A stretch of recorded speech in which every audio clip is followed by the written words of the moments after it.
Glen Parva criticized over Greg Revell death. The coroner has criticized a young offenders institution for failing to identify the risk to an 18-year-old remand prisoner who hanged himself. Greg Revell from Long Eaton, Derbyshire, died on June 11 at HMP Glen Parva in Leicestershire. An inquest jury at Leicester Town Hall heard he was depressed and had tried to take his own life 3 months earlier. The prison service said it would look at the findings to see what further lessons could be learned.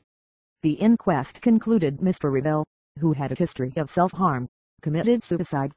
The jury found his needs were not properly assessed and prison staff failed to implement a procedure called an Assessment Care and Custody Teamwork ACCT.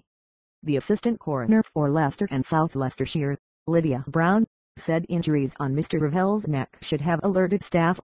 The coroner also expressed concerns about a reliance on postal services to deliver Mr Revell's notes from his GP.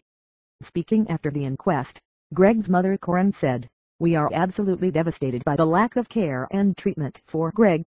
He was a vulnerable young man, but not one member of the staff took the time to assess his vulnerabilities fully."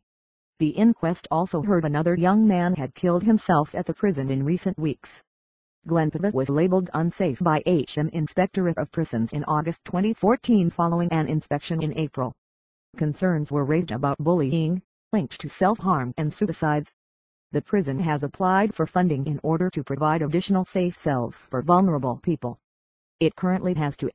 Staff have also been given further training about when to open the ACCT process, logging details and sharing information.